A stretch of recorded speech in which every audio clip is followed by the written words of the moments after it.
जय जगन्नाथ। महाप्रभु का अनन्य भेष नागार्जुन भेष। महाप्रभु का अलौकिक नागार्जुन भेष संपर्क में आम सहित आज अच्छा वरिष्ठ दैदापति श्री रामचंद्र दास महापात्र महोदय। आसतु स्वागत करवा एवं पचारि बुझा महाप्रभु का अलौकिक भेष संपर्क में। जय जगन्नाथ। मु रामचंद्र दास महापात्र मु श्रीमंदिर दैतापति सेवायत और श्रीमंदिर परिचालना कमिटीर सदस्य। प्रभु जगन्नाथंकर ये अनन्य भेष नागार्जुन भेष जितेबाला कार्तिक मास पंचुक 6 दिन पड़े मल एकादशी किंबा पूर्णिमार पड़े भेष हुए ना 6 दिन काउंट हुए ना। जितेबाला पंचुक 6 दिन पड़े ये भेष अनुष्ठित करा जाए। विशेषकर ये अनन्य भेष नवकलबर पूर्वर होता आपंकर 69 मसीहा नवकलबर पूर्वर 66 67 68 मसीह ये नागार्जुन भेष कर आपणकर 96 मसीहा नवकलबर पूर्वर 93 94 मसीह कर विशेष करी जितेबाला प्रथम 66 67 68 मसीह से भेष को करते आमर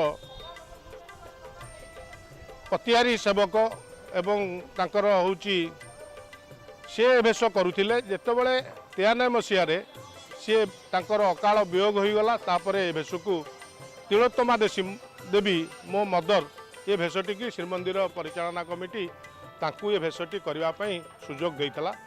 आमे बहुत खुशी प्रभु जगन्नाथ आशीर्वाद थिले कारण जगन्नाथ खुंटिया वियोग होगापर तांकर पत्नी तांकर ये जो पुत्र सोमनाथ खुंटिया जो एक चलित वर्ष नागार्जुन भेष सी करुचंती से तांकर छोट अवस्था थिले सेतेबेले से भेष को मना कर देते सेतेबेले आमे करिथिलु।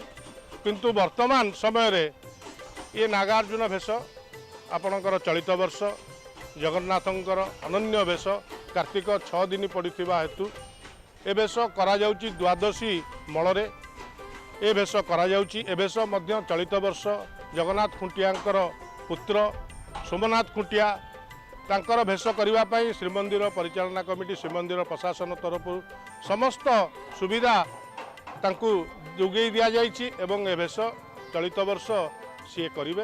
ये भेष करने जहाँ आनुषंगिक अनुकूल दशहरा तिथि तांको परिवार तरफ एवं जी भेष कारीगर सी अनुकूल कार्य आरंभ करिछि। द्रुतगति भेष निर्माण चली प्रभु जगन्नाथंकर दैनंदिन नीति सरिबा परे मंगल आरती अवकाश तड़प सरिबा परे अवकाश पर ठारू ये भेष प्रभु जगन्नाथ नागार्जुन भेष श्रीमंदिर रे करा जाए। ए भेषटी रहे ए भेषरे प्रभु जगन्नाथ गोपाल बल्लभ भोग खाती सकाल धूप भोग खाती एवं भोग मंडप सरिबा परे ए भेष मैलम करा जाए। दैनंदिन पंचुक जो भेष करा जाए राजादिराज भेष ठारू आरंभ करी बांकचूड़ा ठू आरंभ करी जो जो भेष करा जाए से 5 दिन से भेष करा जिवो। मो पिता मातांकर भाग्य थिला से 93 94 मसीह भेष करिवार सुजोग पाइथिले। सेतिपई प्रभु जगन्नाथंक निकटरे अपार करुणा जगन्नाथंक निकटरे आमर निश्चित भाव में आम परिवार प्रति आशीर्वाद थिला सेतिपईका ये सुजोग आमे पाइथिलु। किंतु वर्तमान चलित वर्ष जेहेतु तांको पिता करि नथिले वर्तमान तांको पुत्र जेतेबेले सोमनाथ कहिले आमे ताकू कहिलु तांको घरर भेष सी करंतु एवं सेतिपई मंदिर श्रीमंदिर प्रशासन तांको आदेश देछि। चलित वर्ष से करबा पई समस्त कार्य प्रस्तुत गति रे चलीछि। जय जगन्नाथ।